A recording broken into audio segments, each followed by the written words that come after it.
La contre-information ne suffit pas. L'engagement, il est toujours avec une partie d'incertitude.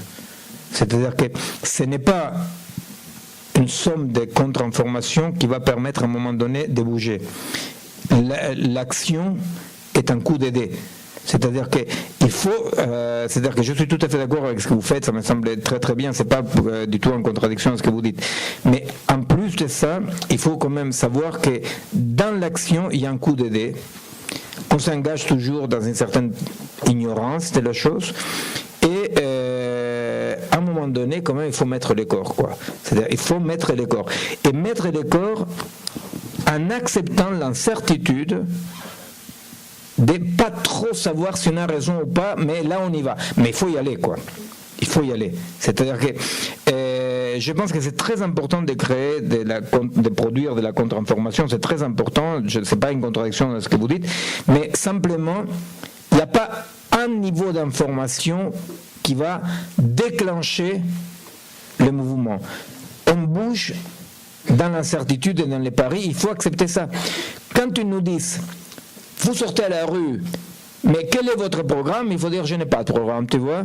Je sors à la rue parce que je sors à la rue parce que voilà, je te bordélise ta putain de rue. Vous voyez? Oui, mais ça c'est négatif. Oui, c'est négatif. C'est négatif. Il y a une partie de négatif qui est noble.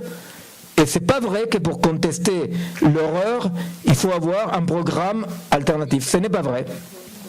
Parce que l'alternative s'est construite avec des pratiques obscures, conflictuelles, dans un temps. Donc, il faut sortir de cette idée de que pour contester, il faut avoir. Vous voyez, c'est ce qu'ils disent tous. Ils disent, bon, d'accord, vous contestez, mais contestez d'une façon productive, positive. Non. Productif, positif. Absolument pas. Vous voyez? C'est-à-dire, nous sortons comme des brutes, comme des cons, nous essayons des choses, nous faisons des trucs, n'est-ce pas? En acceptant un principe fondamental de la vie, de l'engagement, de l'amour, de la création, qui est une certaine obscurité. Vous voyez? Il faut faire attention avec le piège de contester positivement. Contester positivement, c'est être déjà dans les trottoirs de l'ennemi. Vous voyez? C'est-à-dire que ça ne veut pas dire qu'il ne faut pas créer des trucs, mais il faut produire des trucs, mais produire des trucs empiriquement, quoi. On essaye. Vous voyez? Les trocs en Argentine, tu as cité les trocs. Les trocs en Argentine, c'était 500 000 personnes, grosso modo, on pensait, qui étaient dans les trocs. Il arrive 2001 avec la crise, je ne sais pas quoi. 5 millions de personnes passent au troc. Alors bien entendu, les trocs explosent, c'est-à-dire tout le monde se met à produire des faux monnaies des trocs, parce que les Argentins, on est malins, vous voyez, c'est-à-dire, c'était un désastre. Ça explose. Ça explose, mais voilà, c'est fini les trocs, alors le troc a presque disparu. Bon, personne n'avait fait une idéologie du troc, vous comprenez, c'était empirique, on avance, et c'est erreur, vous voyez. Et je pense qu'il faut faire un éloge de la non-connaissance, une éloge de ce que nous sortons, mais il faut y aller. Il faut y aller. Il faut y aller, ça ne veut pas dire qu'il faut aller casser la gueule au CRS, ça pourquoi pas, mais il faut aller produire des choses, créer des expériences, se tromper. Vous voyez, il ne faut surtout pas tomber dans les pièges communicationnels de qu'on agit en connaissance des causes. Jamais on agit en connaissance des causes. Quelquefois quand même. Si, mais c'est quand on se trompe. C'est quand on se trompe.